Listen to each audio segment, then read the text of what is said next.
안녕하세요. 밴드리 TV의 김유현입니다. 그동안 안녕하셨죠? 지난번에 보수와 진보에 대해서 좀 설명을 드렸지만 시간이 좀 바빠서 충분히 설명을 못 드린 부분이 있어서 오늘은 이제 지난번에 설명을 못 드린 보수와 진보에 대해서 조금 말씀을 드리고자 합니다.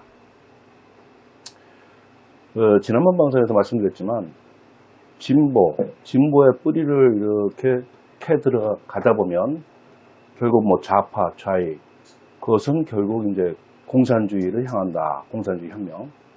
뭐 불란서 혁명도 잠깐 말씀드렸고요.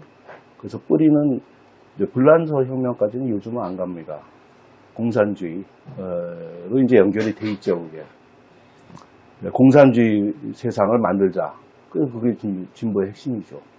그러나 이제 그 이후에 많이 또 뭐 진보가 뭐 개혁 세력으로 이렇게 많이 또 지금 공산혁명을 추구한다고 볼 수는 없지만 일부 빼놓고 결국에는 하여간 그 뿌리가 연결되어 있다고 저는 생각합니다. 이 보수와 진보는 지난번에도 말씀드렸지만 새 양날개가 되어야 된다. 그래서 성장과 분배가 새 양날개가 돼서 이 나라를 잘 발전시키고 경제 성장을 해야 된다. 이렇게 이제 제가 말씀을 드렸었죠. 오늘은 이제 공산주의와 진보에 대해서 조금 더 설명을 드리고자 합니다. 이 공산주의가 많이들 들어보셨을 거예요. 이론은 참 좋다고. 근데 공산주의라 그러면 저는 이제 여러 가지가 있지만 지금 막시즘을 말씀드린 거죠. 마르크스 공산주의를. 그게 막스가 그 공산주의를 쓰게 된 배경은 영국 산업혁명 때 이 자본가들이, 즉 사장들이죠. 공장 만들고 이게 기계하고 사람하고 게임이 됩니까? 그러니까 이 가내수공업자들이 다 망하고 결국에는 공장 노동자로 이제 전락하게 되는 거죠. 그 과정에서 이 가장들, 젊고 힘 좋은 가장들은 돈을 더 줘야 되니까 힘든 일은 이제 기계가 하니까 아녀자들을 고용하기 시작했죠. 노동력이 싼. 그리고 이제 아녀자들을, 그러니까 애들하고 이제 여자들이죠. 아녀자들을 또 착취를 해요. 밤늦게까지 노동을 시키고 이런 그 사회 현상을 보고 이 마르크스가 이거는 사회 부조리다. 역사 발전 법칙에 의해서 이건 부조리이기 때문에 새로운 역사가 펼쳐질 것이다. 이래서 이제 사회과학적인, 말씀드렸지만 그 헤겔의 변조법과 포이에르바의 유물론, 이 두 가지를 사상적 기반으로 해서 거대한 사상 체계를 쓴 것이 바로 자본론이고, 그 자본론을 쓴 사람이 마르크스입니다. 마르크스라기도 하고, 이제 원어 발음으로 이제 막스죠. 그래서 그 공산주의가 이제 이론은 참 좋다. 휴머니즘이죠. 약자, 노동자들의 권익을 위해서 좀 변해야 된다. 혁명이 일어날 것이다. 그래서 그런 면에서 보면 참 어떻게 보면 아름답고 휴머니즘적이고 약자를 보호하는 그런 좋은 이론이죠. 그러나 이론은 좋아요. 물론 그 이론에도 단점들이 있습니다. 그게 뭐 사회과학적인 이론이지만 그 이론의 허점이 뭐냐? 그 현실이 보여주지 않습니까? 자본이 얼마나 중요합니까? 자본 없으면 아무것도 못 하잖아요. 금융, 자본. 근데 그런 것들을 너무 관가를 했다.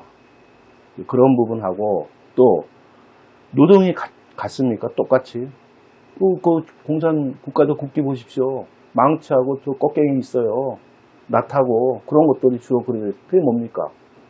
그게 노동이라 이거예요. 근데 사실 요즘 그게 노동입니까? 요즘 보십시오. 인공지능 그 소프트웨어 엔지니어들 이런 것들이 얼마나 큰 역할을 하고 있습니까? 그건 노동으로 안 칩니까? 그리고 그건 고급 노동 아닙니까? 어려운 노동이고 많이 배워야 되고 투자도 많이 해서 이제 그런 개발 인력들, 소프트웨어 개발 인력들을 배출할 수가 있는데 그 중에서도 다 그렇게 성공하는 게 아니에요. 그 중에서 특출나게 잘하는 사람들만 이제 대우받고 고액 연봉을 갖고 이제 잘 살게 되는 거죠. 근데 그만큼 노력했으니 그만큼 또 성과가 있으니 대우해야죠. 그거 어떻게 똑같이 그냥 나눠버립니까? 노동하는 그 생산력이 다른데 한마디로 질과 생산력이 다른데 그런 점에서 이제 마르크스의 이론이 이제 좀 허점들이 있는 것이죠. 여러 가지로. 뭐 비단 이것뿐만 아니고 허점들이 있어요. 그러나 그럼에도 불구하고 그 동기가 좋기 때문에 저도 뭐 이제 옛날에는 이런 말 하면 이제 바로 끌려갔죠. 남산으로. 그래서 저도 공산주의 참 그 취지 자체는 취지 뜻 자체는 좋았다. 그래서 제가 그 영국에 갔을 때 마르크스 2시간 동안 그 지하철 타고 가가지고요. 그 교회에 있어요. 그 마르크스 묘지가. 직접 갔다 왔습니다. Labours Unite. 그렇게 묘비경에 써있더라고요. 노동자에 단결하라. 그래서 참 감회가 또 깊었고, 제가 정치학도로서 제가 그 졸업 논문도 공산주의에 대해서 썼었습니다. 그래서 제가 이렇게 공산주의에 대해서 좀 말씀을 드릴 수가 있는 거죠.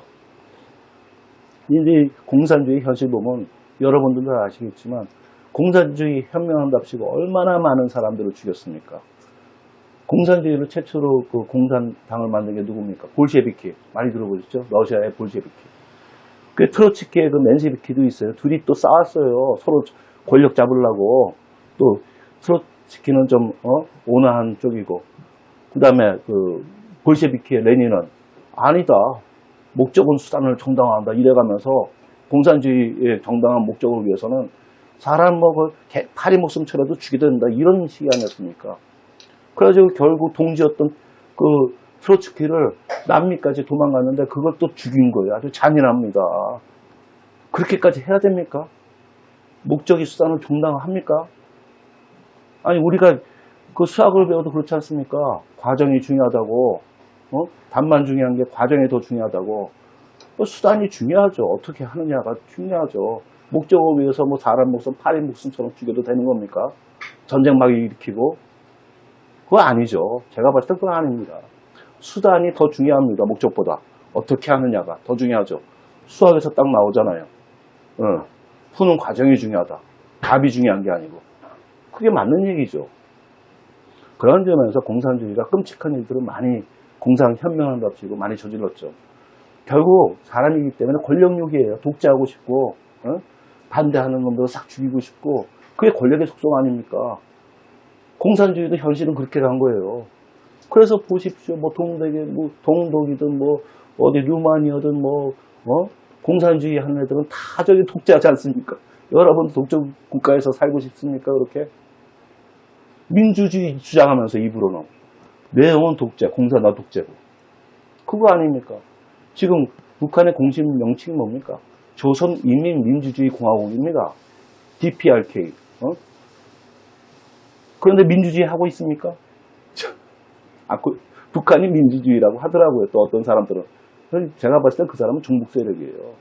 그 사람하고 얘기 나누는데 그러더라고요. 제가 이제 그 김씨 왕조 세습을 비판을 했죠. 어떻게 김일성, 그 다음에 아들 김정일, 어떻게 손자 때까지 이거 왕조 아니냐. 세상에 지금 그러면서 민주주의 얘기하는 게 말이 되느냐. 왕조국가 하면서 절대 권력이고. 그랬더니 뭐라 그러는지 아십니까? 민주국가라는 거예요. 왜냐? 투표 다 했고 압도적인 지지로 당선됐다는 거예요. 그게 민주국가라. 아주 좋은 민주주의 국가라고 하더라고 그 사람은. 그래서 제가 그랬어요. 그렇게 그 북한이 좋으면 북한 가서 살지 왜 여기서 이러고 있느냐. 그랬더니 뭐라는지 아세요? 북한은 너무 완벽한 국가라서 자기가 할 일이 없다는 거예요. 북한 가서. 거기는 완벽하다 이거 북한은. 근데 남한은 지금 문제가 많기 때문에 자기가 할 일이 많다, 남한에서.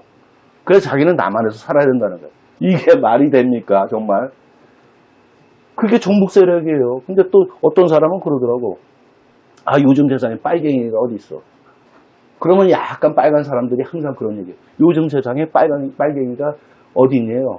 제가 알기로는요, 지금 너무 많아가지고 안 보이는 거예요, 이제. 빨갛게 물들었으니까 빨간색이 안 보이는 게 전체가 빨가니까. 전체는 아니겠지만 뭐 좀 어폐가 있는 말씀이지만 그렇다는 얘기죠. 우리가 공기에 고마움을 모르잖아요. 그럼 만연되어 있습니까? 그런 식이라 만연되어 있으면 잘 모르는 거예요. 그래서 이게 지금 저는 말씀 계속 드리지만 저는 진보하고 보수가 양날개, 옹보이지심, 지킬 건 지키고 바꿀 건 바꿔야 되고 바꿀 건 많죠. 어떻게 보면 굉장히 저는 진보적인 생각을 많이 갖고 있습니다. 그러나 공산주의에 대해서는 저는 이론도 그 동기나 취지는 좋았어. 그러나 공산주의 현실, 그거는 결국에는 권력입니다. 독재 권력. 그 부분에 대해서는 저는 굉장히 혐오하죠. 굉장히 반대를 하죠, 저는. 혐오하고. 그렇게 되면 안 되는 거 아니에요? 제 말이 맞잖아요. 그렇게 되면 안 되잖아요, 공산주의가. 진짜 민주주의의 모범이 돼야지, 공산주의가. 왜 독재를 합니까? 혁명답시고. 말이 됩니까, 이게? 저는 그렇게 생각을 합니다.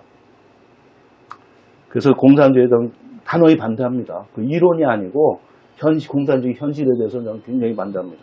그 북한이 그렇게 살기 좋은 국가입니까? 완벽한 국가입니까? 그거를 뻗어시 얘기를 해요. 할 말 없게 만들더만.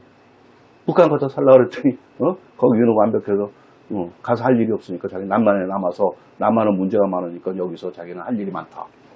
그게 말입니까, 그게? 그리고 김씨방조 세습하는 게 그게 그게 다 민주주의적으로 다 투표해서 그렇게 당선된 건데 그거 갖고 왜 얘기를 하느냐? 그 미국도 뭐 아버지가 부시고 아들도 부시고 그렇지 않느냐? 뭐 이런 얘기를 하는데요. 정말 잘못하면 홀가락 넘어가요. 아주 묘합니다. 교묘합니다. 말솜씨가. 그래서 저는 진보도 성장해야 된다고 보지만 공산주의 현실에 대해서는 당연히 우리가 대처를 해야 된다. 잘못 문들면요. 독재국가 대 북한처럼 돼요. 이 정치 권력이 얼마나 중요합니까? 옛날에는 똑같이 한 나라였어요. 북한하고 남한하고 대한민국하고 똑같았어요. 그러다가 이게 분단된 거 아닙니까? 그러고 나서 지금 겪는 현실은 어떻습니까?